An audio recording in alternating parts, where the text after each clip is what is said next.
Hey, what's going on, guys? This is Anthony. So today I'm going to make a video that's an update to a video that I made a couple of years ago. The Google Sheets API read and write data video did pretty well, but I've actually been getting some feedback that it's been a couple of years, things have changed, and that I should kind of run through it again. The difference this time is also going to be that I'm going to use what's called JExcel. I found this online. It's a pretty cool thing here. If you look to the right, you'll see how it works. I can just treat it like a regular Excel spreadsheet. It has like highlighting abilities, right click, copy, paste. It's just like a regular Excel spreadsheet. So the goal is going to be to, number one, get this to work in a browser and just kind of use this code here that they've got laid out. And then number two, we're going to take the Google Sheets code in the API section of their site and put that in the website and read data. Step 3 will be to write data back to it, and then step 4 will be to merge it all together where we can get this JExcel looking nice on our site along with the Google Sheet interface kind of going back and forth. Before, in the previous video, we actually just dumped it into like some input type text fields, and it was pretty basic. This is also going to be fairly basic from complexity standpoint as far as like implementation, I think, because all the heavy lifting is done for us. But it's we're just going to go through this, and hopefully at the end of the day we'll have a professional looking Excel spreadsheet on our website. Now, just a quick run through. Number one, also I'm doing this pretty much in like a live format. I'm not going to edit the video, so if I run into any issues, you're going to troubleshoot with me, and you'll hopefully, if you run into any issues, you'll get to see how I worked through them if they're the same. And then also, I have this on a live server out in the interwebs, and the server itself is locked down. I'm VPN'd into it, and it's locked down to just my IP, so it's pretty good and hidden, so if anybody tries to get to it, they will not have luck. Plus, I'm going to delete it as soon as this video is over, and so if anybody in the meantime happens to be smart enough, which there are people out there, to find it, go for it. But like I said, I'm going to delete it after this video anyways, the entire server. So that said, you can run this on localhost as well, but I do enjoy using services like DigitalOcean. They are not paying me to say that. But let's get right to it. So the first thing we're going to do is we're going to take this code and put it into our, here, let me just move this over so we can see a little better, into our little canvas that says Hello World. Currently I've got this that says Hello World, and that's literally all we're looking at. Now, I have not made all of this work yet, like I said, so we may have to troubleshoot together, but just bear with me, and hopefully we will not be too overly delayed. But I'm going to stay here until this is done. So, all right, so I'm going to go back to the sample code. So it says a basic demo, just to put this into it. So we're going to try that.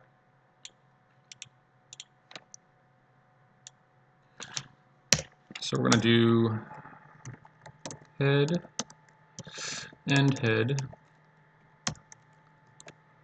You always want to put your JavaScript declarations that are like function declarations in the head. And if you're using jQuery, you can just run an onload for anything that needs to run on the fly. But we're not really worried about that right now. We just want to make this work. So here, this is kind of how Google Sheets or Google does it for theirs. They just put in an empty tag, and then the JavaScript fills it in there. The next thing is the JavaScript. So let's copy this over. We're going to paste it right here, and let's tab this over one more, and then we'll wrap this in script tags.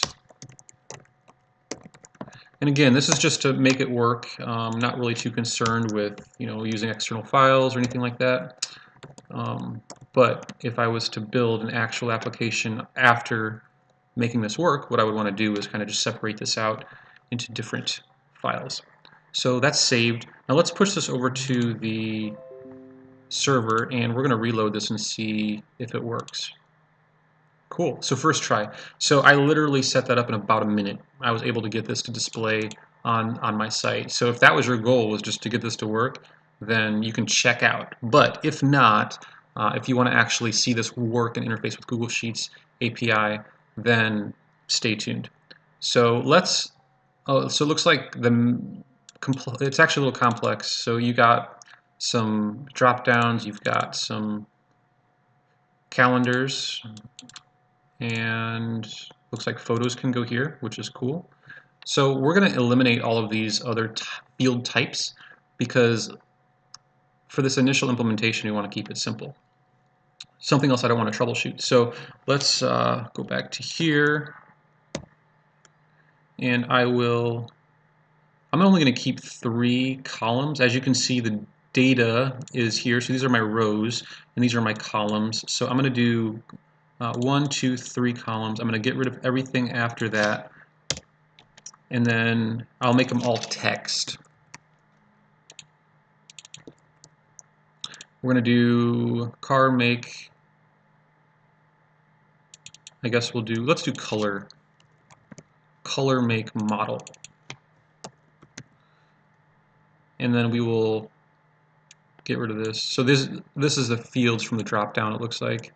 And so we'll just get rid of all that because we're not going to use a drop down. All right, so now our data, we said color make model. Let's do red Honda Civic. And then we'll get rid of everything after that. And then here we'll do blue Chevy Cruze. And we'll get rid of everything after that. So now let's save this, push it to the server, reload. Cool, so that was first try also. So we'll see how far I can get before I have an error. There will be one. Color make model, red Honda Civic. Good. All right, so break. The next thing we're going to do is we're going to get our Google Sheet to work. So if that's the reason for you coming to the video, I'll mark this in the video so that you can watch this portion. And this is where we're going to set up our project, get our keys going, and some things have changed since the first time I made this video. So let's get over to the other screen, and you can see this is my Google Sheet. This is where I'm actually going to pull the information from and push the information back to. So we're going to go to, so if you go to Google, let's just pretend like you're looking for this in Google. You'll say console developer. You can do Google, I guess. That's a recommendation. So the first selection there is the one we want. And what we're going to do is create a new project. So if you've already got a project, excellent. You don't have to worry about these extra steps. But what we're going to do is go to the drop-down selection, click New Project, and then we're going to give it a name. So let's call it, we'll call it Read 2021, I guess. And then we'll create it.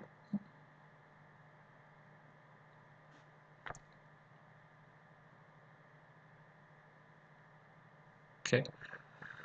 So now I want to select that project. So Read 2021. And you can see I have no APIs available to use. To get started, click Enable APIs and Services, or go to the API library. So let's do that. Let's do Enable, and then we'll click Sheet, or type Sheets. So we're going to do a few things here, but first we want to enable the API library. So what this will do is it'll tell Google that this project should be able to use this library. So we're going to enable it.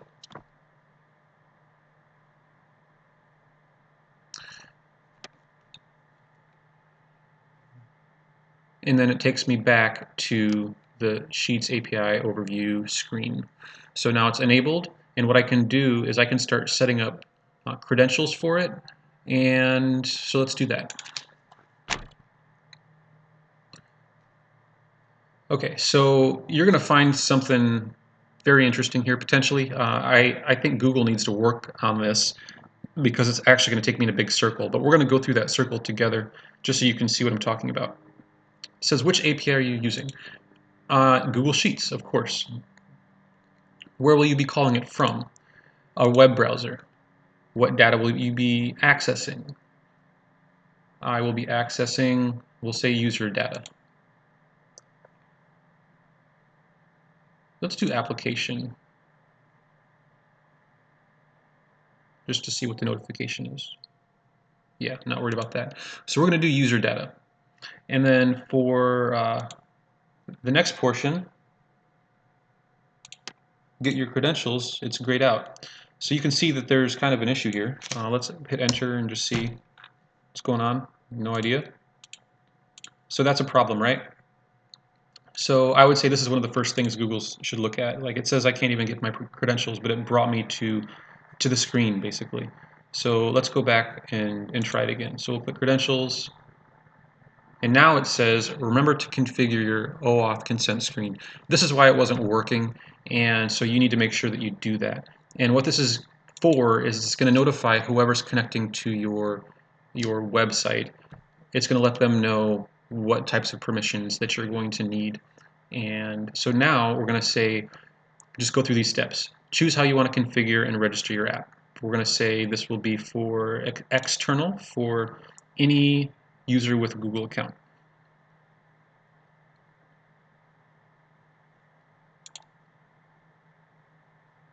Now we're going to say this shows in the consent screen and helps end users know who can contact you. Okay, so app name, let's just do, I think we called it read 2021.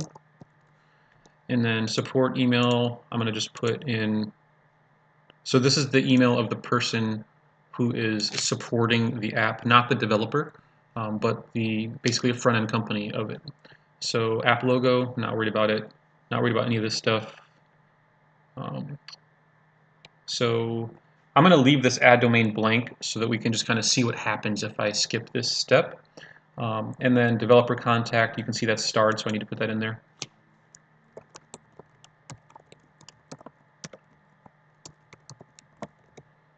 All right, save and continue.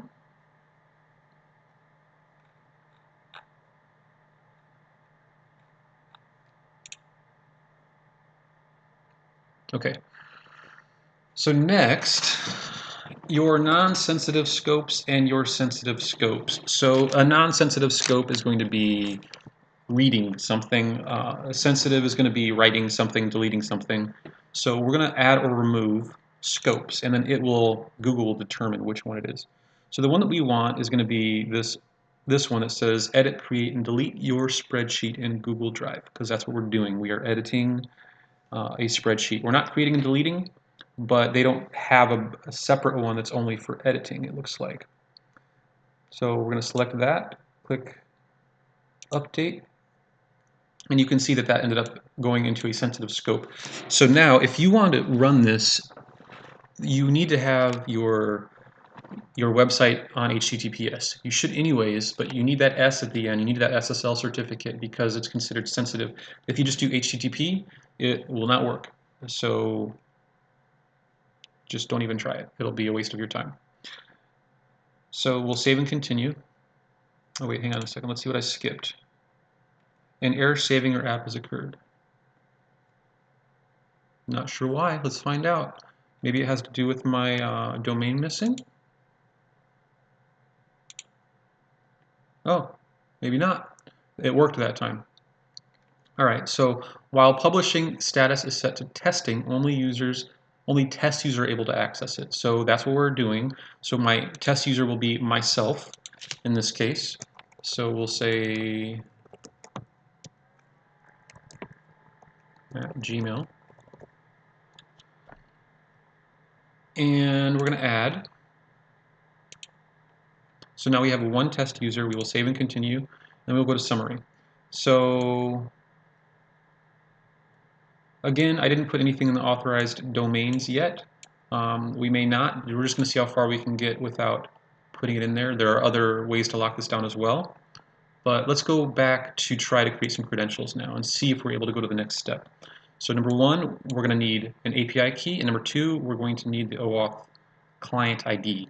So let's start with the API key. It creates pretty quickly. You can see there. We already have it. Now it says restrict your key to prevent unauthorized use in production. So here is where I'm going to, we'll first start by copying it, and just hold off on that for a minute, but just copy it. Then we will restrict the key. So currently it says it's unrestricted. We're going to fix that. The name of the key, we can call it whatever we want. Let's just call it read 2021. We'll call it API key, I guess.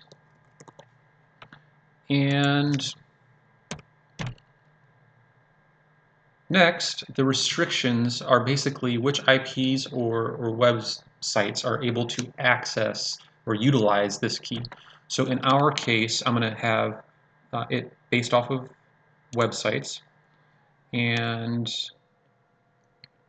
I can do a restriction strictly to a website, which in my case is going to be, look, it gives you an example, star.example.com. So we'll just make it star.brunstar.com/star, so any subfolder or any subdomain, because I own it. And for API restrictions, I can restrict it to specific APIs. So if Google Sheets is the only thing that this key should use, then I can restrict the key. In my case, I really don't care, so I will, because I trust myself, so I will leave it as is. All right, so that's check. So now, really quickly, we copied off that key. So let's just save it in our file temporarily here. So we're going to call it API key equals, and then there's our key. All right, so the next thing we'll do is we're going to, let's see, create an OAuth client ID. So create credentials, OAuth client ID. And here we're going to select the application type, web application. This is where we got stuck earlier. We will call this the name of my client, which is used to identify the client. So if you have multiple clients, then you're going to want to have multiple keys or multiple client IDs, and you'll want to name it based off of that client. So in my case, I'm not too concerned with it because there's only one client, and so we'll just call it read 2021, which is fine. And then authorize JavaScript origin. So if I click add URI, what I do is I select the JavaScript origin, which in my case is my website, that is going to reach out to Google. So Google needs to confirm that where it comes from matches what we're authorizing here. So we're going to do tutorials.dev.brunstar.com. That's where I'm hosting this, and so we will add that. The next thing, oh wait, it says it's invalid. Probably because I'm using a sensitive scope, which I said earlier, don't even try it without, or it will not work. So I need to add an S here, and then it will work. All right, authorize redirect, same thing. After the user grants permission to access their sheet, then they will be redirected somewhere. And where is, in my case, back to where they started. So now that should work. We should be able to create. Now it says OAuth client created. Here is your client ID. Here's your secret. I'm going to copy the client ID, and I'm going to paste that also into my code as a placeholder for now. All right, so after that's done, I'm going to close this out. I don't need the secret right now. That's definitely needed for other things, but not what we're doing right now. So now we're pretty much good to go. We've got our API key, we've got our OAuth client ID, and next we're going to go and test these to make sure that I didn't forget anything. So let's start by opening a new tab, and we'll do Google Sheets API again. Seems to be easier to navigate through Google without actually being inside of it. So let's go to Google Sheets API. Let's click that there. Well, you probably can't even see what I'm doing, can you? Let's back this up. So again, back in Google, I do Google Sheets API, and then I select Google Sheets API here, and now this is where I'm at. So the goal here will be to read data from our sheet at first. So if I want to read data from my sheet, I need to go and find the appropriate calls. So this first one is v4.spreadsheets. So you understand how this works, we don't want to get that one right now because we're not trying to get a spreadsheet. We're trying to get spreadsheet values. So we're going to go, instead of get spreadsheet, which will return all of like the global settings of the spreadsheet, we're going to go down and find something different. Do we want developer metadata? Nope. Do we want spreadsheets.sheets, which is not just the spreadsheet level, but the sheet level? No, we don't, because again, that's too high level. We want to get the values. So that's where we're going to select here, v4.spreadsheets.values. So these are all of our basic options. We can append data, we can clear data, we can get batch get. In our case, we want to run get. So we're going to do get, and we're going to do update for this video. So let's start with get. We'll click on that. And let's scroll down and just, if you notice, the get request explanation is here. That shows how, if you want to run it, say you wanted to curl it, you could do it with this. Here are the path parameters, which go in the path here. And it shows how. It shows the range has to be the A1 notation of the values to retrieve. That's going to be important because there's also the R1, C1 notation, which we're not going to be using for this. And then here you can select, the major dimensions. For example, if the spreadsheet data is A1 equals 1, then requesting A1 B2 returns these rows. So you can select if you want to do rows columns or columns rows, and that's how that works. So we are going to go down and test this out now. So down here where it says try this API, the spreadsheet ID. Now the spreadsheet ID is over here. I've got a spreadsheet already created. So if you can't create a spreadsheet, then Google it, because I'm not going to help you today. But what I will help you with is to find the spreadsheet ID, which is in the browser after it's created. You're going to select, after the D slash, you're going to select everything after that up to the next slash, not including it.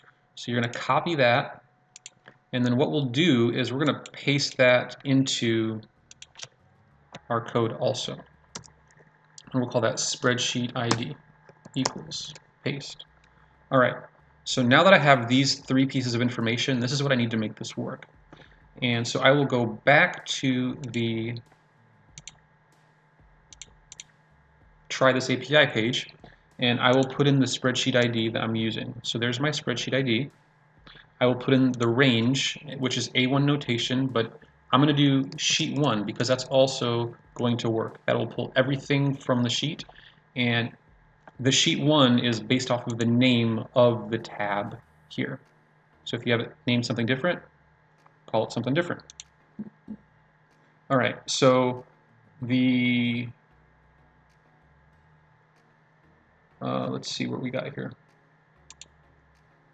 All of this extra stuff, not really worried about, but what we will do is we'll show the scopes, and we're only going to use the scope that we need. In this case, it's read-only, but we did enable the spreadsheets as well, so we're going to only do that. We're going to use the API key, and we're going to execute this.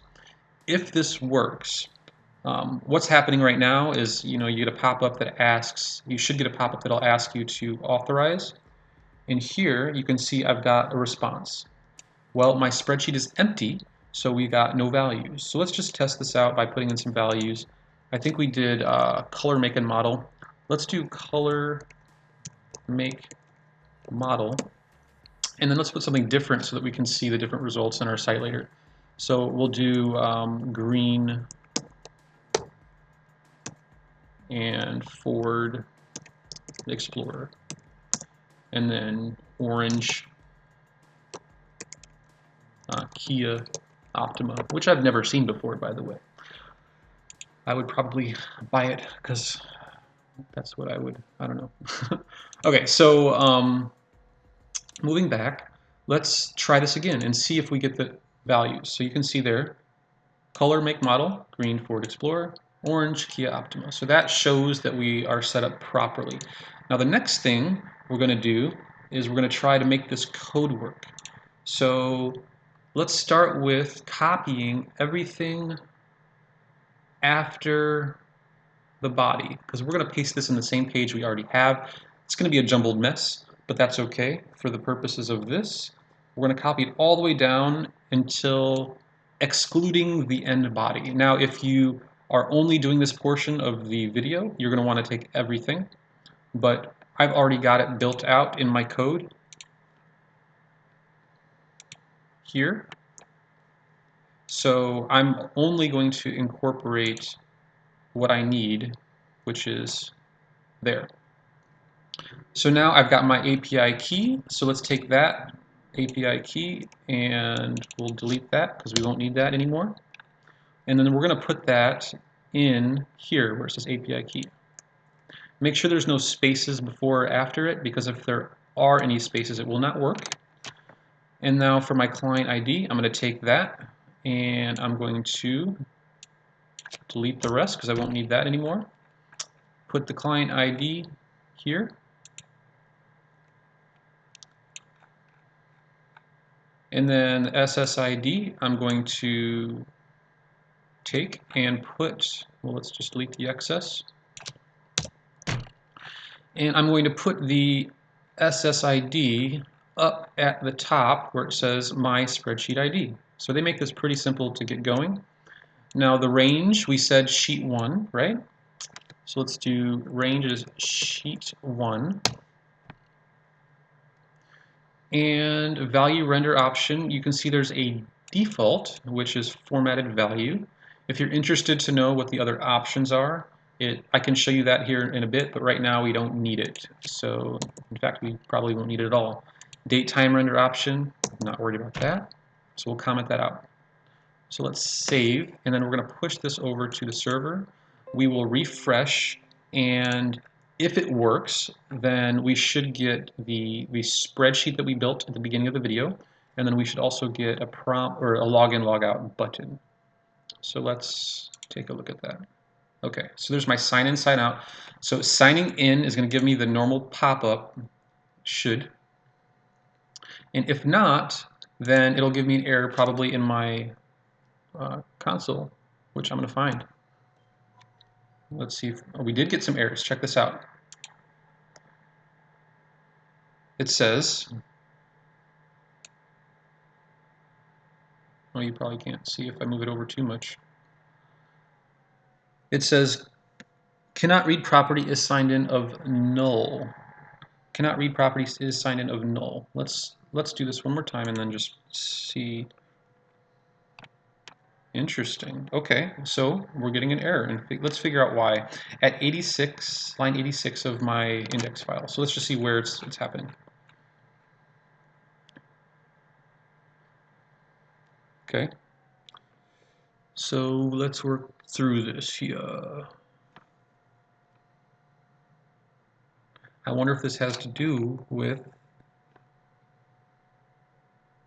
oh wait, client ID and scope. Ah, so there you go. It's telling me what's wrong with it right there.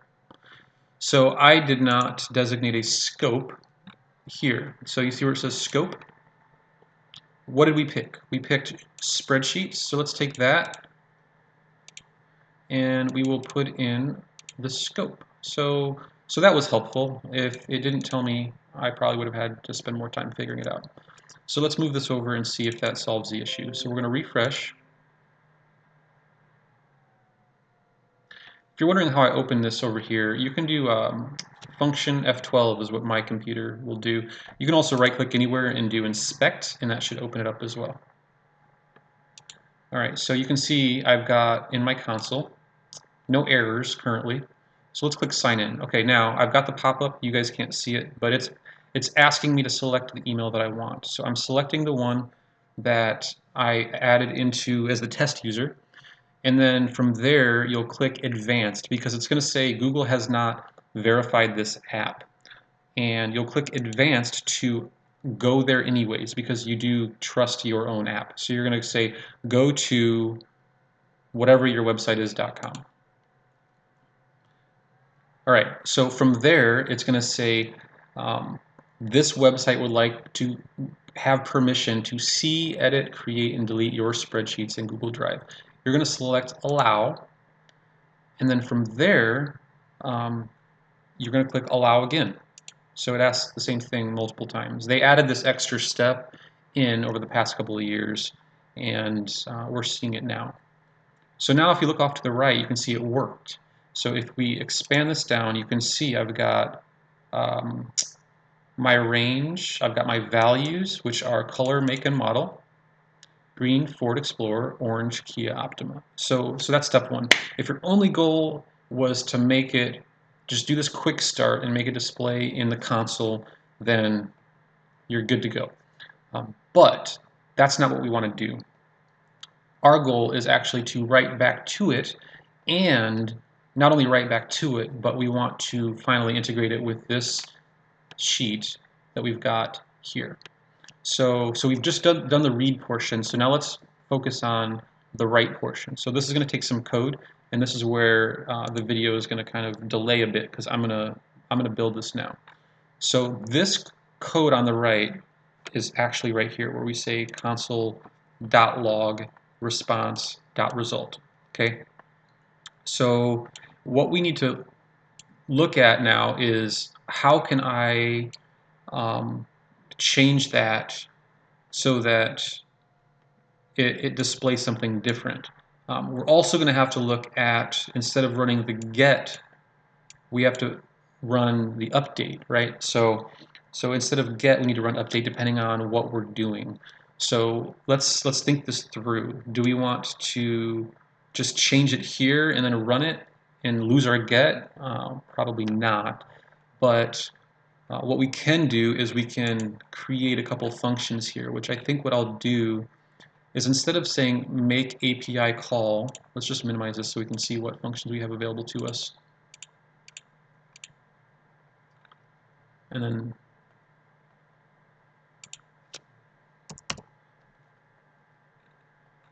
we will not necessarily need to be looking at this anymore either.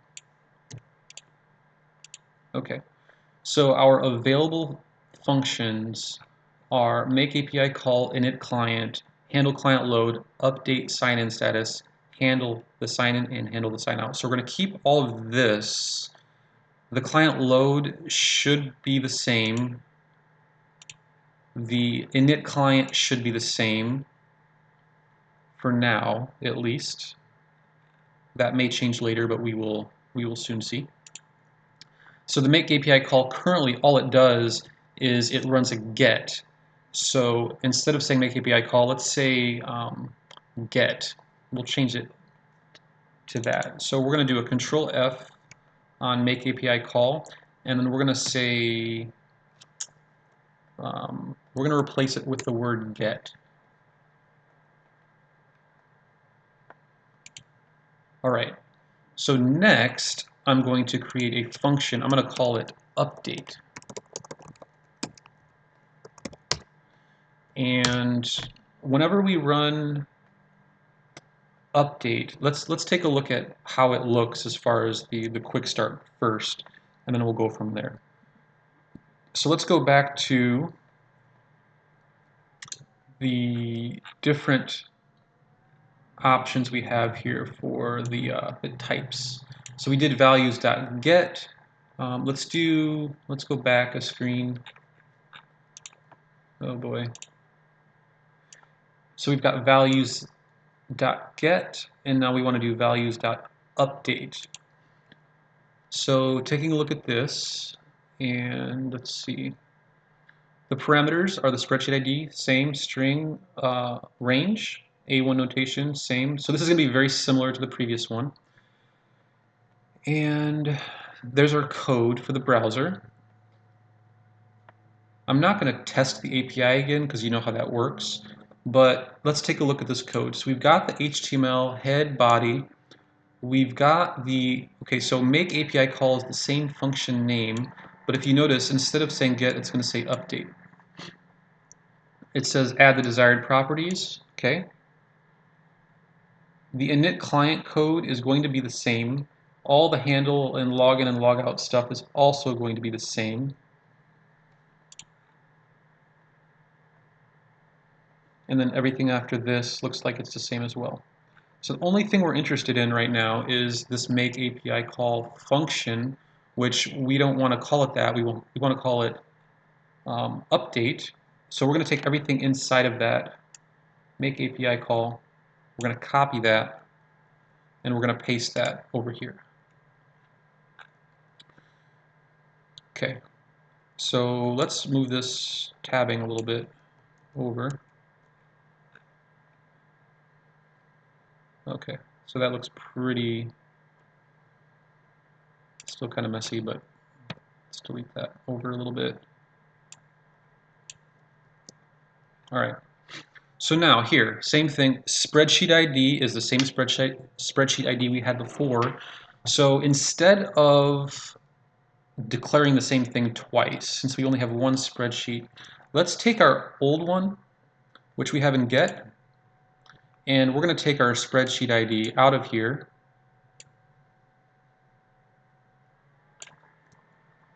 and we'll say SSID.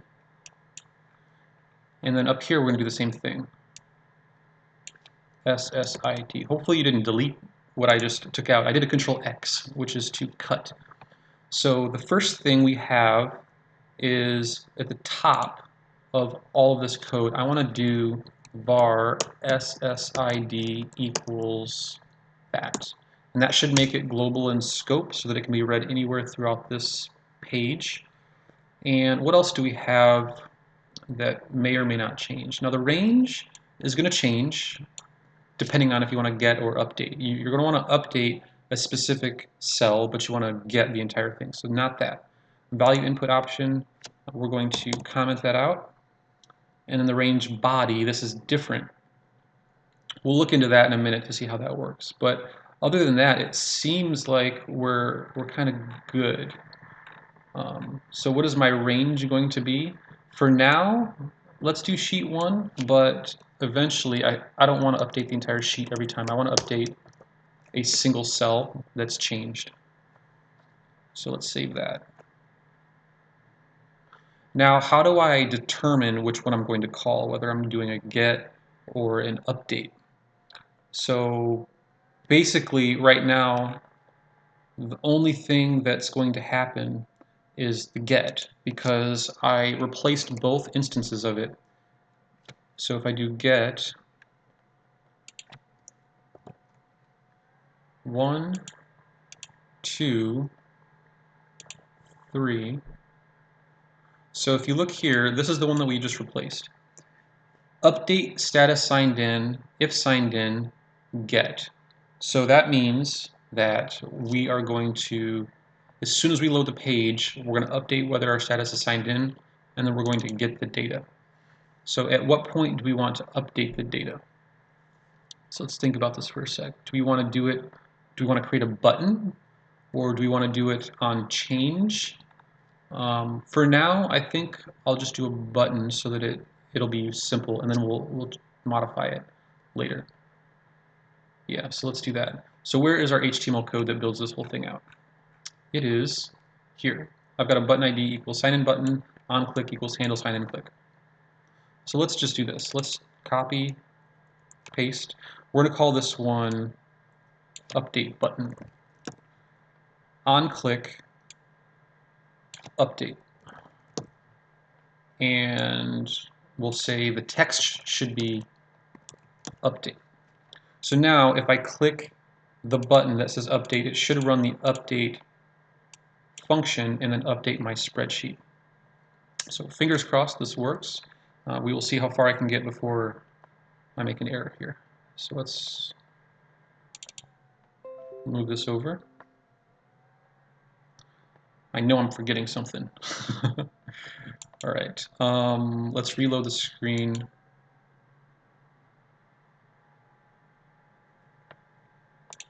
Oh yeah, I know what I forgot. Before I even try this, I need to say what I'm updating, right? Can't forget that.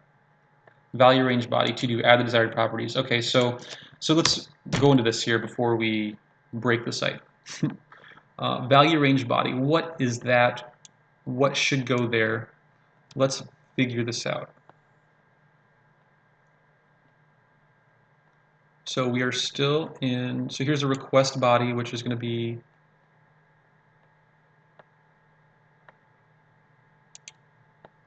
I can do range or I can do values. Let's find out. Make sure I'm in the right one.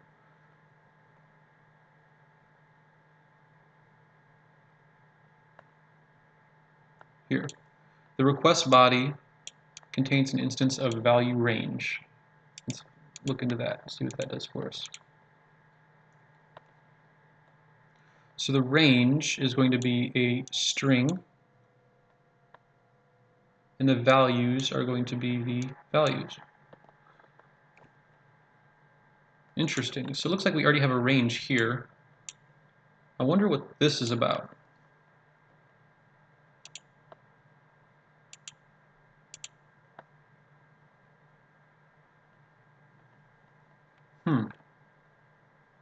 So let's just put in the values. Let's not put in the range, because we already have the range, right? Like we've got the range there. So I don't get why they would want to have the same thing twice. So let's see, params value range body, params value range body. So let's do values, looks like. And then an array of values is going to go here. So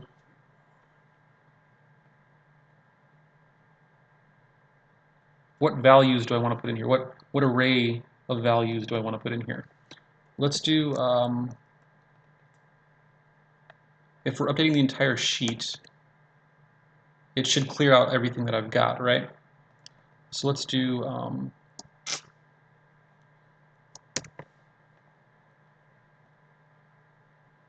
a multi-dimensional array, because there's rows and columns. You can see it's an array of arrays. And we'll do hello.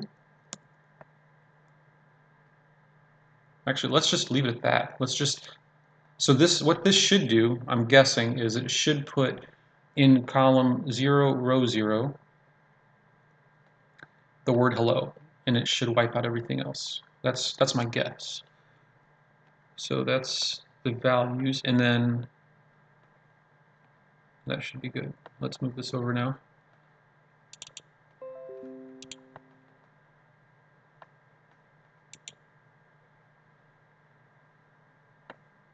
Okay, so let's click, I should already be signed in because it already pulled the stuff. It's remembering me from last time. But let's click update and we will see what's going to happen with my site really quick here.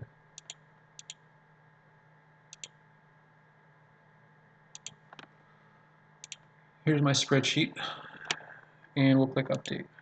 All right, so we have an error. It says value input option is required but not specified. So we got our first error on line 64.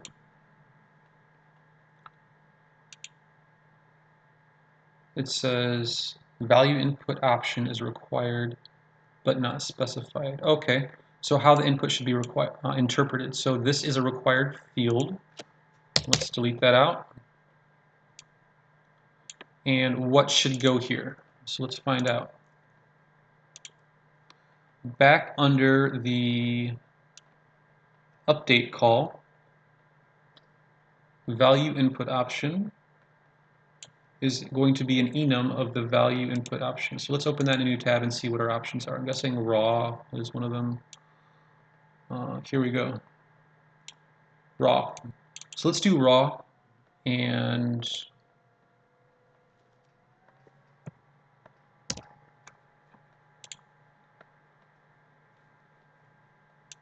we'll see if that fixes it. Oops, I'm not sure what just happened there. RAW.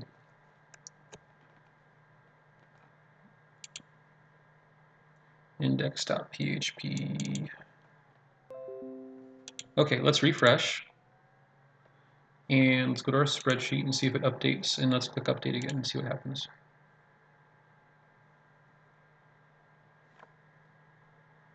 Okay. All right, so it ran something, but oh yeah, it did actually. So look, it only updated what it needed to update, it looks like. There you go. So it only updated cell A1 and it put the word hello in there. So that was a success, and yeah, that makes sense. So if I select cell 00 for my values, even though I'm selecting the entire range of sheet 1, it's only going to update that particular one. All right, cool. So now we've got our... Oh yeah, you can't even see this, can you? Let's go back to here. Yeah, so you see it says hello here. And I will test this again. I'm going to change it to goodbye in my code. And now once I reload this, or update I should say, it should change it to goodbye. Let's just test that out.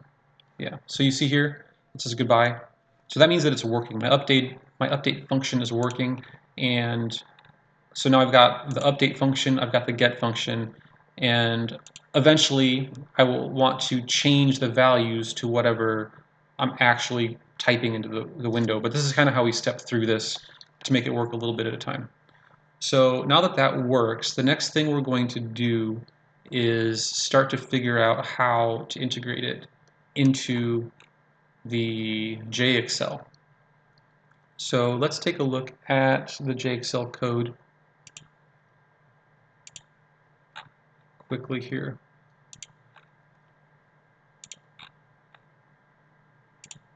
All right, so where is our JExcel code? At the top. So here's our data. So obviously we're going to want to load the data from a Google Sheet into this variable somehow. The question is just how are we going to do that? So in our case, let's take the data variable. Let's just declare it. Yeah, we'll just declare it, and then we'll see kind of how this works out.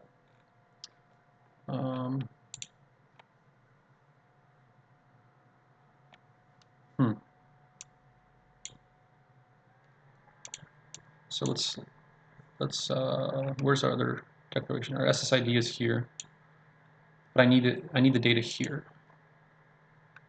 So let's do var data. I'm not going to delete the default yet because I want to do that after I know that it's working. So var data, and then from there the data gets injected into here as the rows, and then the columns are here. So how do we want to do this?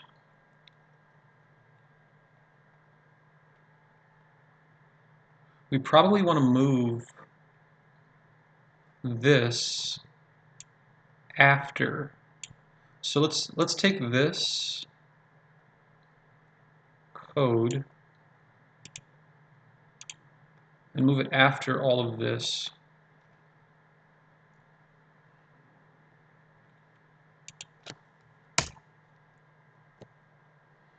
So now we've got the same everything essentially, except instead of having our what do you call it? Instead of having our JExcel at the top, we have it at the bottom now. So that's what we're going to do for now, and then just see how this works out. So this is the end of our, let me just annotate that this is the end of our Google Sheets stuff for now. End of Google Sheets stuff.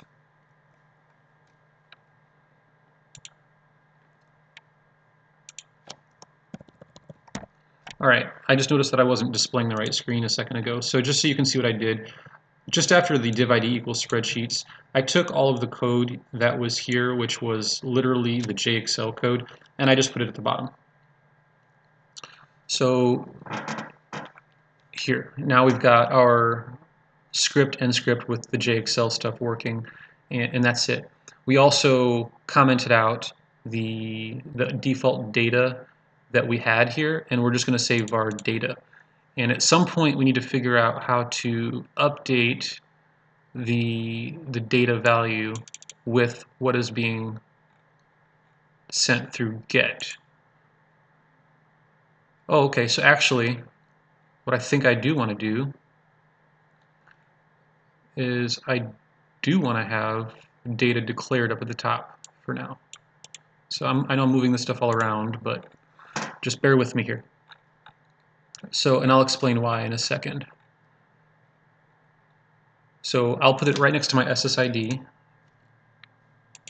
because I'm going to be populating it in the call here where we request the values. And instead of saying console.log response.result, I want to find a way to load this result into the data variable. That's the goal. So let's just see what happens. Let's do data equals response.result. And before I do that, I'm going to go through and kind of look at how the result looks, and then compare that to how it's expected to look inside of the data.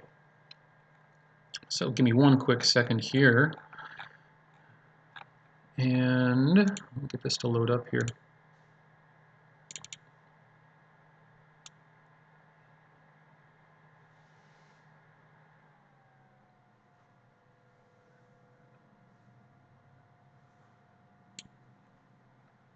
Okay.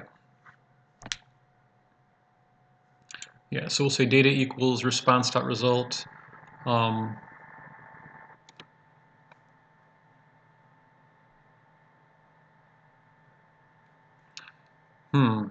Gotta think this through a bit. Data response.result. So oh yeah, in the browser. So this is my response.result. I've got values. So values is an option, range is an option, and major dimensions is an option. So I should be able to say dot values, and then it gives it to me in the format of multi-dimensional array, just the way I'm using it in Sheets. Hello, make model. So that's my columns. These are my rows. So let's take a look at our columns and rows here.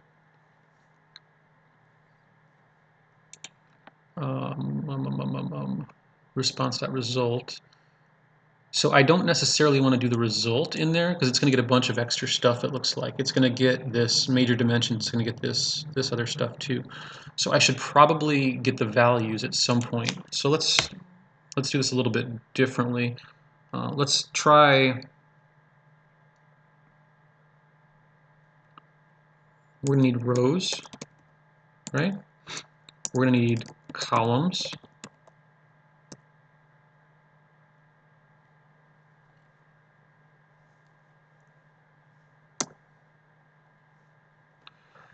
And so we know that our columns are here, and then these are our rows. So the first index, or the 0th index of this should be goodbye, make, and model. So if I take the response.result, let's do .values and then see what we get. Values. And then we'll end up taking our columns, and we're going to take the 0th index for that, and then we'll take the rows and we'll take the rest. So let's push this over and then just make sure we're only getting that portion. All right, so now I've got my values, goodbye, make, model, so 0, 1, and 2. So now I should be able to say response.result.values 0, and let's see what that gives me.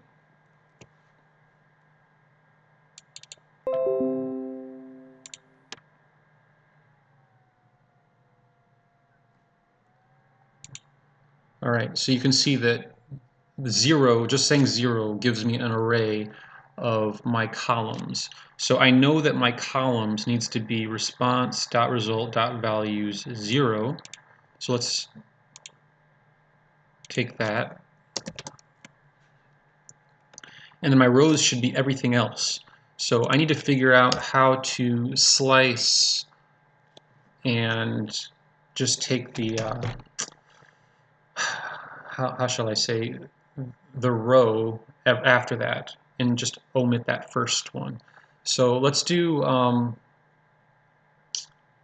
me think. I think there's a function out there for JavaScript called shift that, I don't code in JavaScript too much anymore, but let's go back to the Google machine and type in JavaScript shift function. So what I think shift does is it should move. Yeah, you can see I've visited this page before. So it should drop off this first one because I won't really be interested in it anymore because I've already got that as the column. I'm only interested or going to be interested in everything after that. So fruits.shift removes the first item of an array. So let's try to remove from, let's see, the rows are going to be all of the values actually, and then we'll shift it. So let's do it that way. Equals result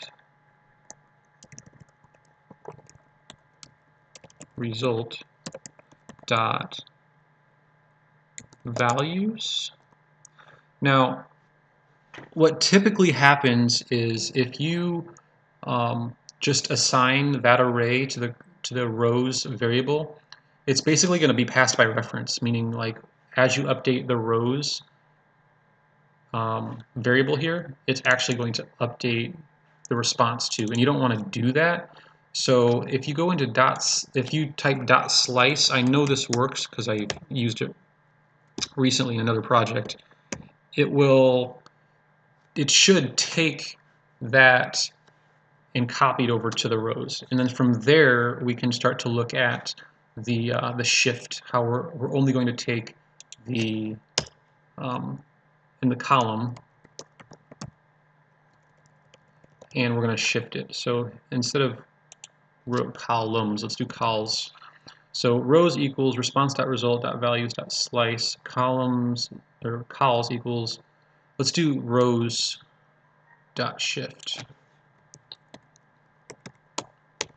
All right, so what we need to do next is, so the data is going to equal the response.result, but that's not true anymore, right? We need to figure out how to assign this to the data. So in here we're going to, I guess we should probably move all of our other code into here, or we can just call a function and do it all there. Let's do that. Let's call a function. So let's take this code that we just typed in here. Not really sure if it's going to work yet, but we're going to test it here in a second. So we'll do Control X, and then let's do another function. I think in the first video I had one called populate sheets, so we'll do that. We'll call it populate sheet, and then we're going to send the response into it. And then we'll create a function here and call it. Jesus, look at me. I'm typing and you guys can't even see what I'm doing. Man, all right. Rewind. So I called populate sheet here.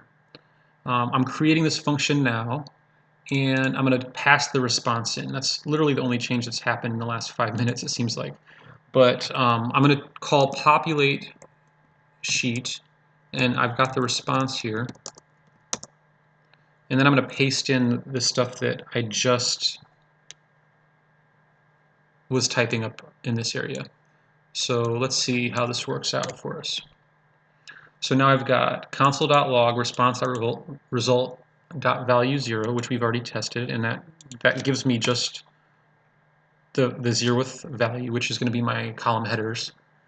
And then I've got my rows and my columns. So I know that down in this portion here, we're going to have our data, which is going to be our rows, and these are going to be our columns. So let's move this code. This is probably the second or third time we've moved it, right? But let's move it into the function that we just created. So we're going to cut it, and then we're going to paste it here. All right, let's see how this works out.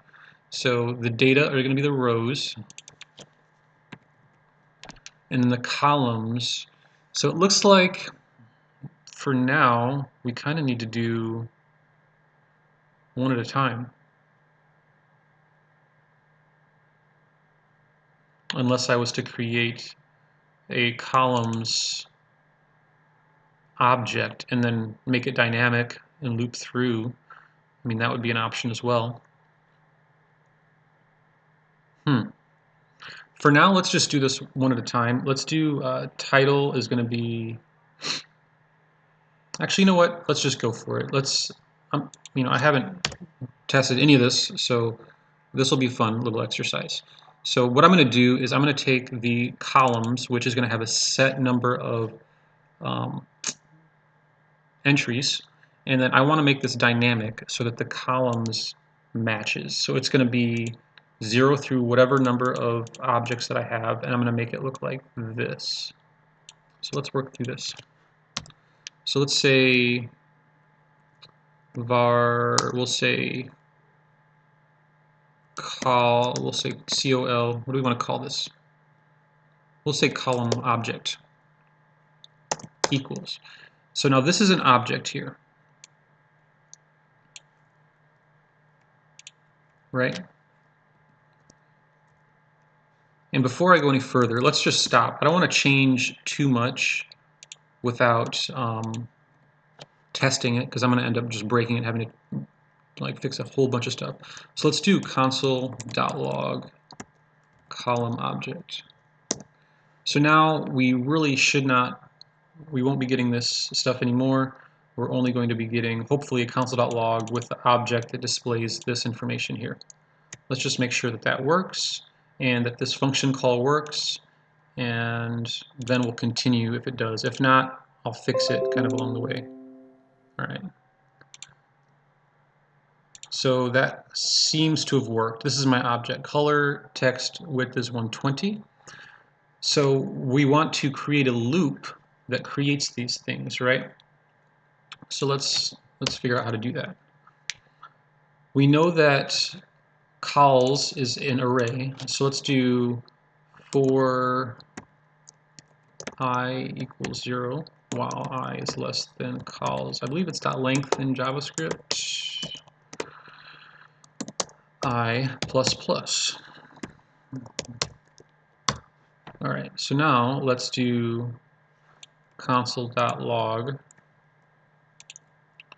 cols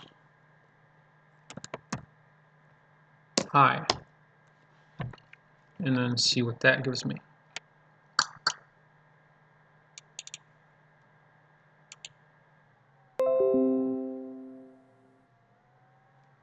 Okay, so there it is here, and let's just make sure I've got the right one. If I don't, I might have had another one out here somewhere. Actually, that's what this one was. Right, let's comment that out and make sure that it actually worked.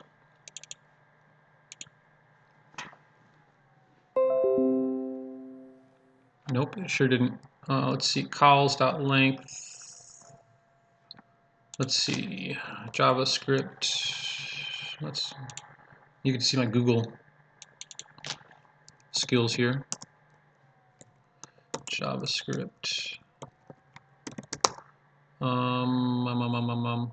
What else? We're going to say JavaScript get length of array. Is it length or is it count or is it? I thought it was length. It is length. JavaScript array length property. Blah blah blah. Fruits.length. Cols It's not giving me anything now, is it? Let's figure out why. Oh, you know what?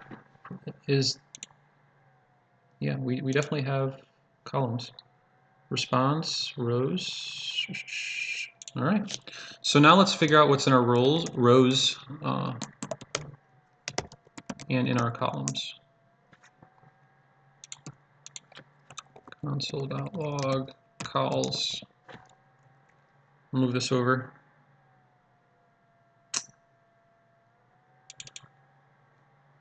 All right, so here's what we're doing. We're adding in a console.log rows and a console.log columns. And we're going to just refresh this page here to see what we get. So right now we're not getting, looks like, anything at all. Or did we? Hang on. Console.log before, console.log after.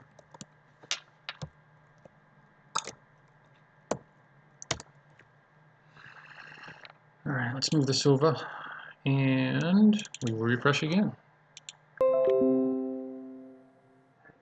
Oh, so it is working before, after. Array 3012 rows. So it looks like it's giving me one of them, but it's not giving me the other. So it's giving me rows, but it's not giving me columns. So let's figure out what's going on with that. Yeah, so that's not working for some reason. So I have, for the columns, I said rows. Oh, because shift is a function. That's why. I knew that. Silly me. So if you're watching this and you're really paying attention hard, you would have caught that about 5 minutes ago. All right, let's see what we get now. All right, there we go. So goodbye, make and model. So now it looks like my for loop worked. So this is working. And so now I should be able to figure out how to take each of these individual values, because this is the actual column, and stick it in to this object here, which is going to be an array of columns, right? So we have a column object, which let's do this.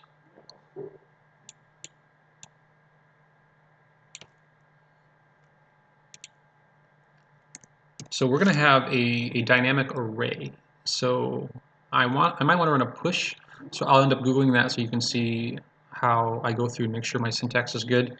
But our object itself will say column object, and then let's just temporarily put this placeholder just to give us an idea of what we're trying to do. So it's going to be, the goal is going to be to loop through this and assign the appropriate cols I into the title here. Oop, yeah, that was right. And the width, I'm just going to leave it at 120, which is fine, and I'll leave the type as text for all of it. So column object, and then console.log. So we'll loop through that. Now the question is, how do we properly assign this into this as an array? You know, that's really the goal. So let's do JavaScript again, and we'll do push array, I guess.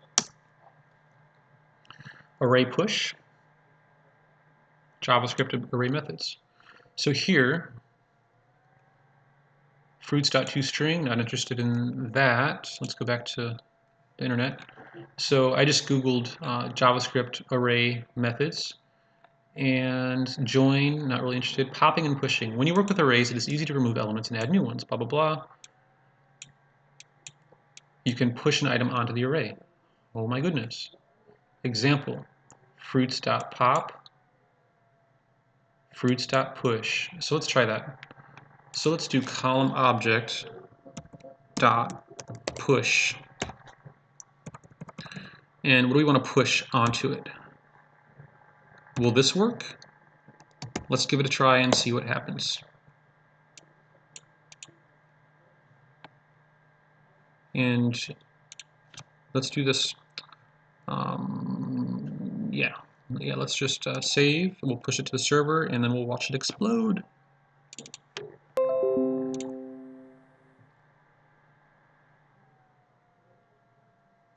column object is not defined. Oh, because I probably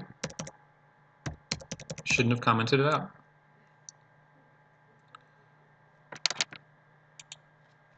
All right, so you can see that fruits is an array, but they've already got some default stuff. So how would I declare an array? Let's look at that. Let's do JavaScript dynamic array. And then let's just take a look at that. You can see I've been to this page again, or before. So looking at this, you can see we've got, there's my array, or using the default constructor equals new array. Easy enough, right? So let's do that in our code. So equals new array.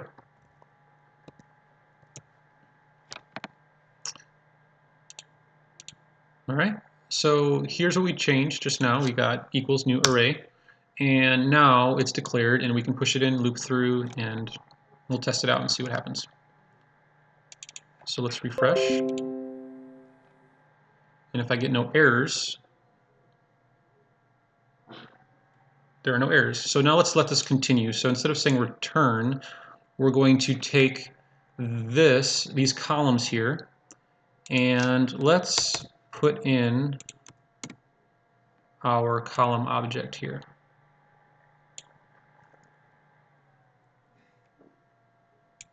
Actually, let's do it this way. That's my column object. This was the old stuff that I had before.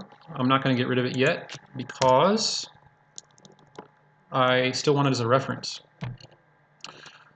So let's see what happens if I remove the return, and we'll go from there.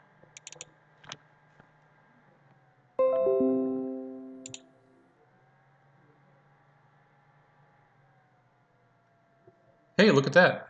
Goodbye, make model. Green, Ford Explorer. Orange, Kia Optima. So now I have my Google Sheet data into this JExcel.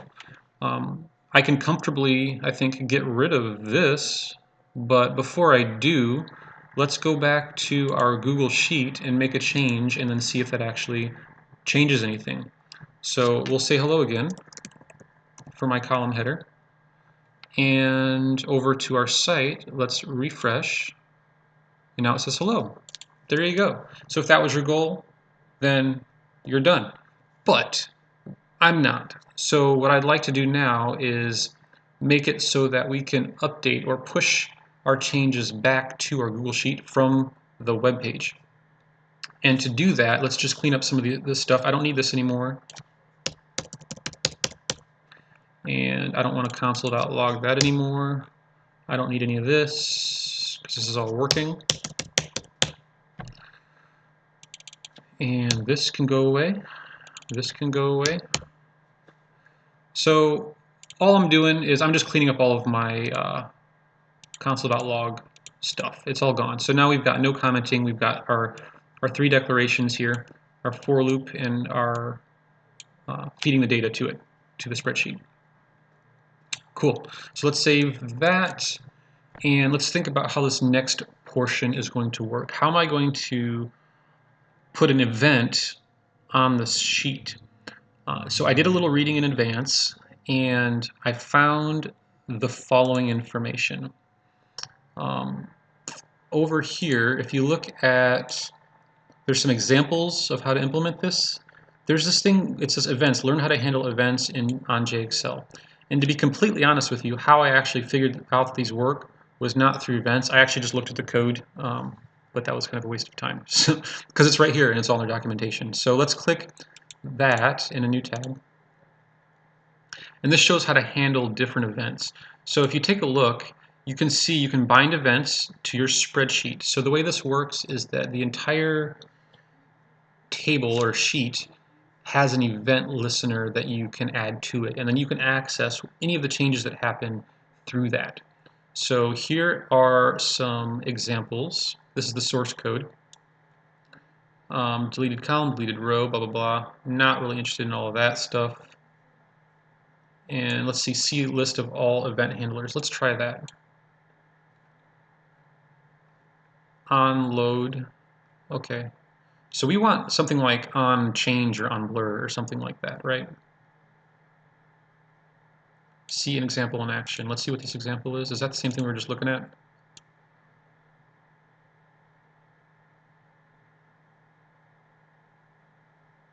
Okay, so you can see the way they're implementing this is that they are, so this code is the same as what we've got in ours. So let me just pull this back up over here. They've got their data, which is our data that we had initially, which we turned into rows and columns. They've got their table equals JExcel, which is here, JExcel. And I wonder if they're using this table 2 for anything at all, because they're actually assigning it to a variable, but we're not. Yeah, they're not even, so they're assigning it to something, but they're not actually using it. And then you can see they've got the data, which is what we've got in our data. They've got column sorting equals false, which we don't need. And then they've got the columns, which we've already put in ours, which is this. And then below that, they added an event, update table. So it formats stuff, it looks like, depending upon how you do it. So in our case, we want to just look at the changes. So we've got the following events, and let's take a look here.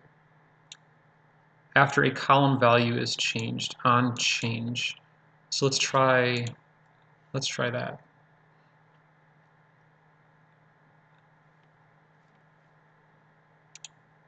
So let's do on change, and it should be function. Is that how they did it? Function.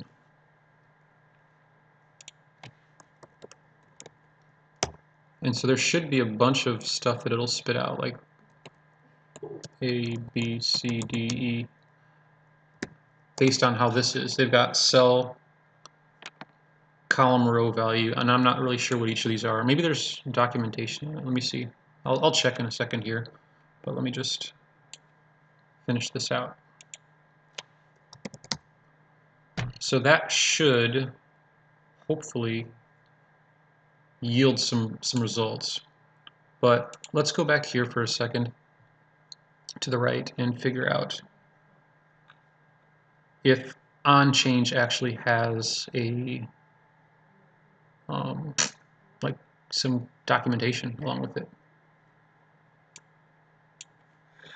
Let's see, real life applications, resources. Let's do event. So let's see, events. This will probably bring us back to where we were just at, which it does.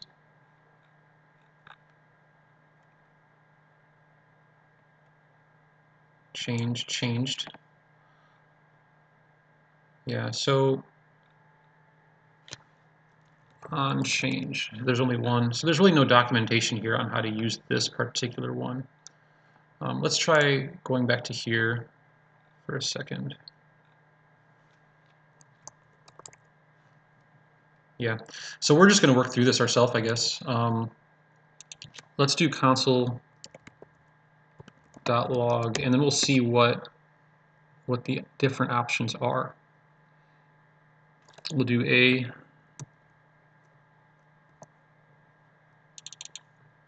B, C, D, E, and I'm not sure how many this is going to have. B, C, D, E. All right. So hopefully when I change a value, it'll give me some sort of a console.log, and we will find out here in a second. All right, so let's refresh, get our new code in there, make sure I didn't miss anything.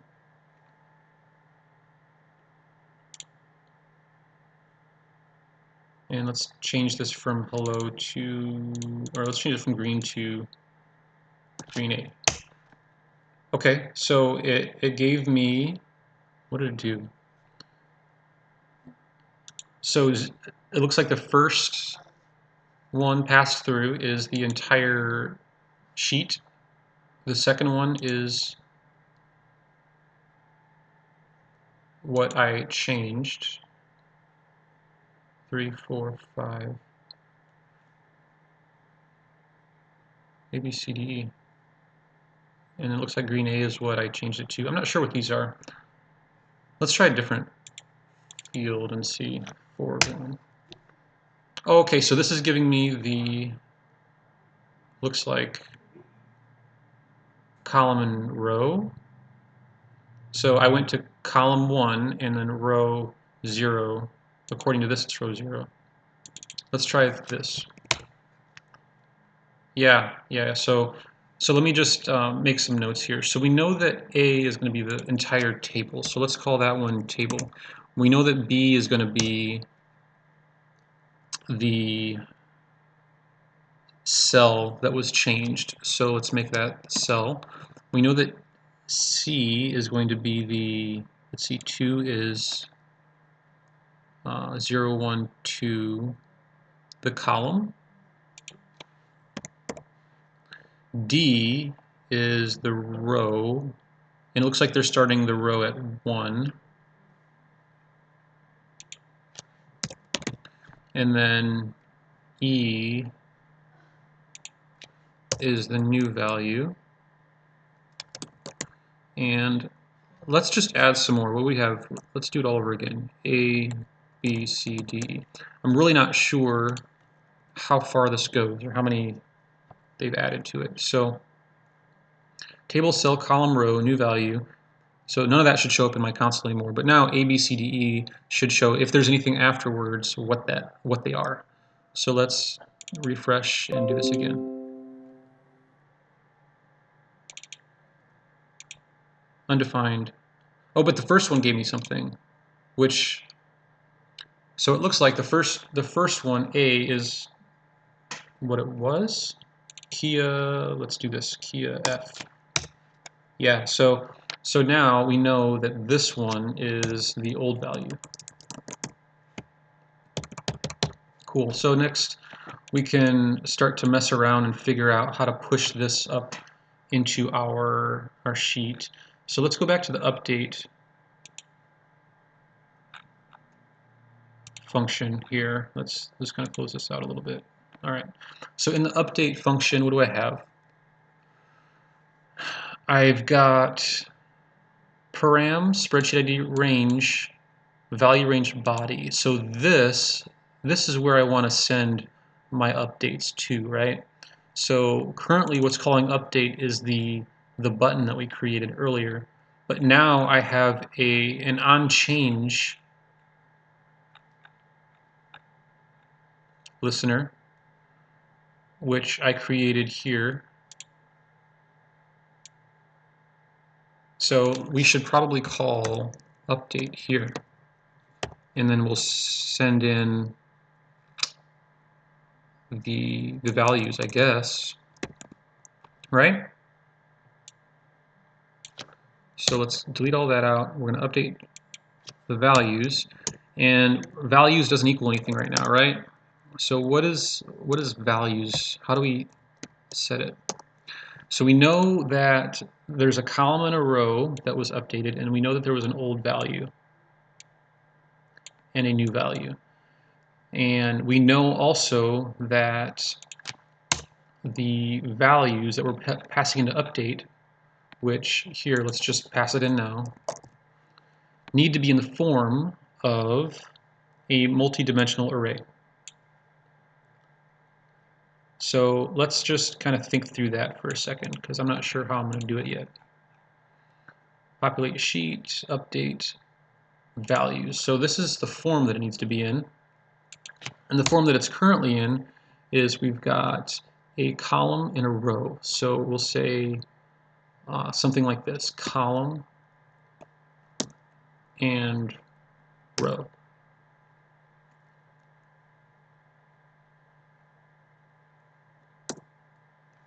And then old value and new value.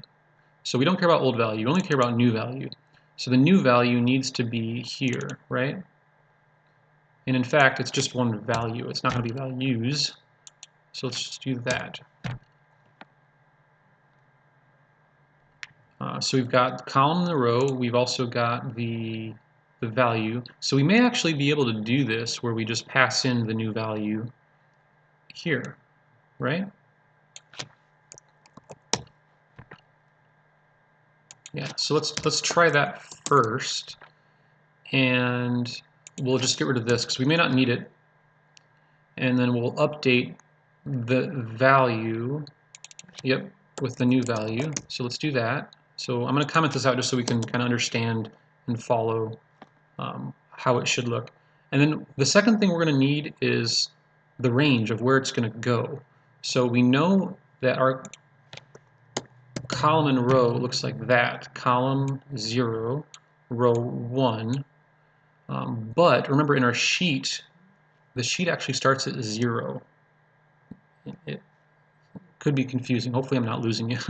But let's think through this too. So update, new value, and I also want to send in the range, which I'll definitely need to create that because, as we said earlier, the range is an A1 notation and this is not. So it looks like we're going to have to convert it. So let's do values. And then here, instead of saying goodbye, we'll say values, which we'll change it just to value. And then here we'll say range comes in. And then here we'll say the range is going to equal the range. All right, so if you're not following what's happening, just a quick recap. When we populate the sheet, we create the onChange function. Once a value changes, I need to know where that change occurs. That change is going to occur in some number column, some row column. I need to convert that into an A1 notation, which will be A1, B1, C1, D1, etc. So currently we're not in the right, it doesn't look like it's in the right format. So we can't just send in, this. We have to figure out how to say range equals something where we convert the numbers. So we're going to say convert numbers to A1, and that's really what we're shooting for. I'm probably not going to call it that, but I'm actually going to end up Googling this to see what I can find. I've used something similar to this many moons ago. So, and we know that we're going to have to send in the column and the row to make this work. But let's go to the Google machine and see what we can get. If I don't have to reinvent the wheel, I won't. So we'll say, what are we trying to convert? We want to convert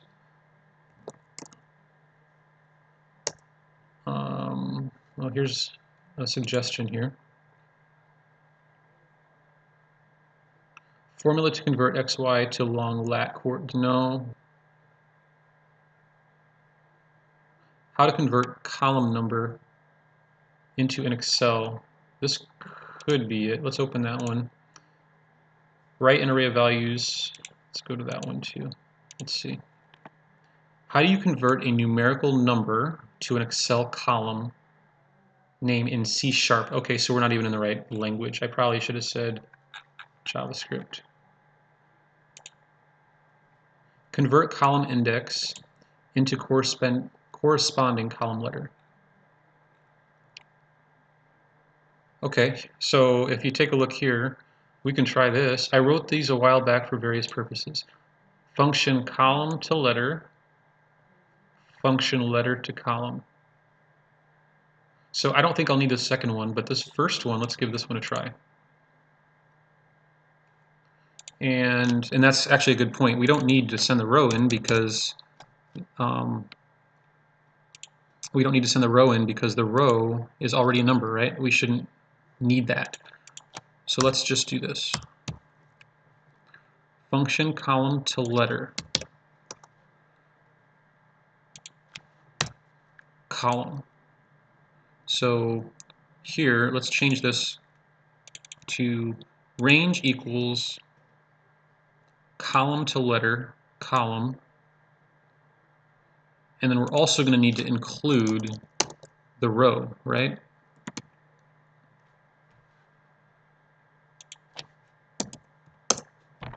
So this would hopefully change the 0 into an A, and the row would come in and be, it would be 0, right? Or no? How did it end up over here? I think we said the row was 0 for the first, but it would actually be 1. Well, let's just try like this and we'll troubleshoot through it if it doesn't work.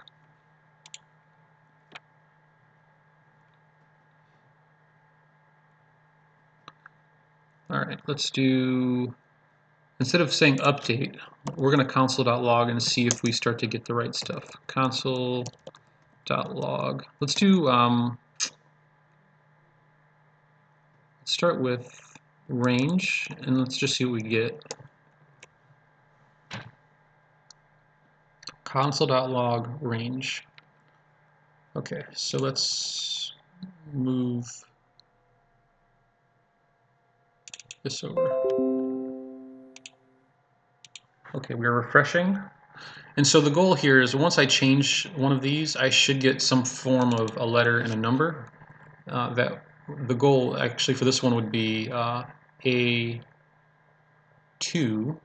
which I probably won't get, just I suspect because of how this is set up. So now I'm getting 0. Let's do it this way. Let's do console.log row, and then console.log column to letter column. So this will give me a little bit more information about what we're looking at. And let's see, column to letter column.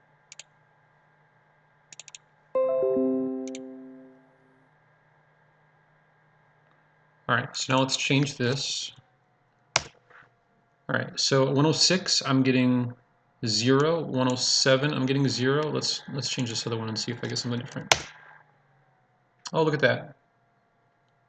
It actually gives me something if I'm not.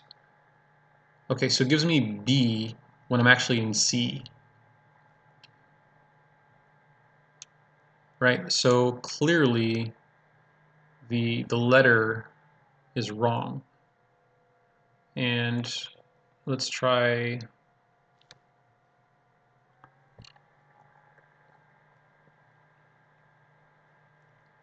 let's do this way. Let's do var column equals column to letter.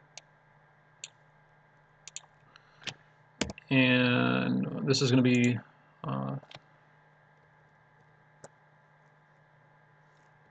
we'll do column LTR, column letter equals column to letter column. And so instead of saying column, I'm going to say column plus 1, and then I'm going to just display that on my screen and see what I get. And then let's do column to letter here. So there's the letter, there's my row. Let's see what happens. Index.php, moving it over. Refreshing. All right, so here we'll say Kia, enter. So this is giving me K. So now I'm all sorts of jacked up. Let's change this one here. W. So I went from K to U, and I'm logging the range,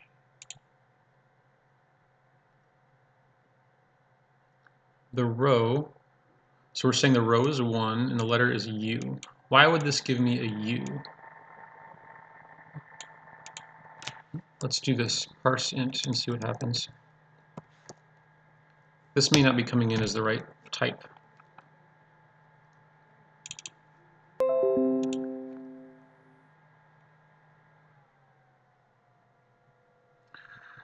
All right, let's try it again. Oh, so that was it. It was not viewing the column as an int. So I should probably do the same thing with the row. What did I just change? I just changed this one. So it should not be B1, it should be B2. So let's just fix both of these. Let's do column letter plus row. And then row is coming out as 1, which actually that's fine. But it should not necessarily be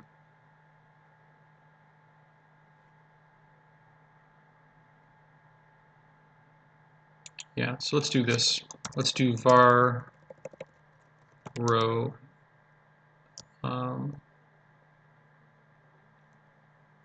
we'll just do LTR. Even though it's not a letter, we'll just say equals row plus 1.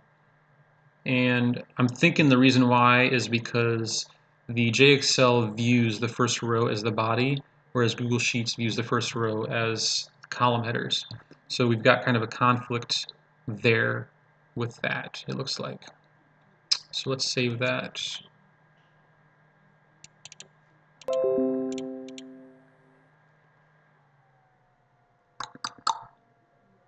Okay, so now we should be able to get B2 maybe? Nope, we got B1. Wait, did I not? Oh, I didn't display the right one. Hang on. So let's go back. Control C, Control V, and then row letter. So let's just try that again.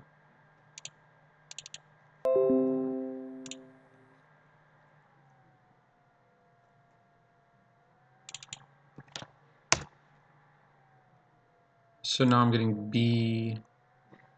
B11. What the heck? So the row is giving me. All right, let's try parseInt again. I think it just took 1 and then padded it with 1 because it's viewing it as a string. That's what's probably happening. Okay, Kia. All right, B2, and what did I just change? I just changed to B2. Let's do Ford B1. Okay, there we go. So now I know this works. This seems to be working. So I've got row and column. My range is my column, and then I'm console.logging. So now let me do update on the range, which is, we know that it needs to be in the form of a multi-dimensional array. Right now it's just a string. So I'm going to probably need to change that also. Let's see. So actually, let's just leave it as a value that I'm passing in.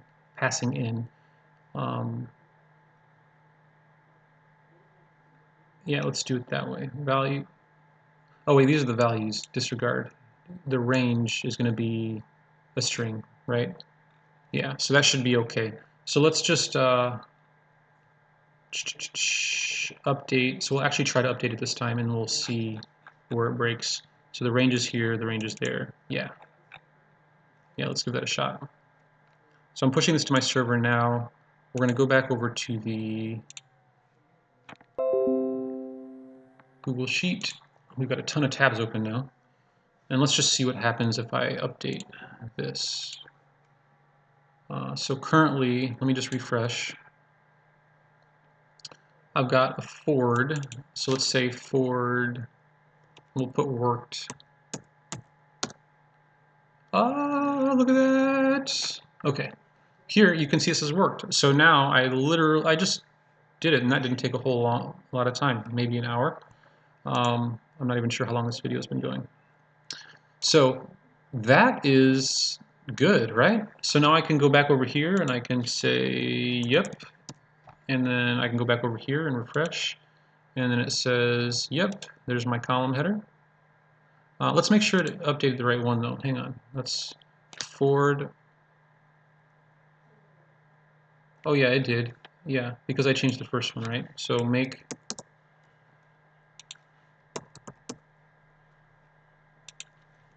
color. And let's just test this out a little bit. Color, make, model. And let's add a column and see if our for loop worked. We'll say price, and we'll say it was 1, 2, 3, 4. And we'll refresh this. Yeah, and I added the price. So that's it, guys. This was a fun one to make. I actually didn't make this until just now. I obviously made the Google Sheets one a couple of years ago, but this doesn't seem like it's too difficult. So I definitely recommend the JExcel. Again, they're not paying me. I don't even know these people, but they definitely have a good product out there that I currently recommend because it really didn't take that long to implement this. So just to recap, what we did today is first we were able to get this JExcel to work in our site, and we did that by just running a few lines of code here. The second thing we did was we went into the Google Sheets, we built our project, and we were able to read the data into our website as into like the console basically, and then we were able to update data back to our website. Back to our Google Sheet. And then finally, we just brought it all together here, and we're able to make this work. So if you have any questions or comments, please let me know in the comments below. This was a different format considering I just kind of built this here. And so you got to see how I do things and how even the simplest of things, you need to Google sometimes. But that is all. So thank you for your time and have a good day.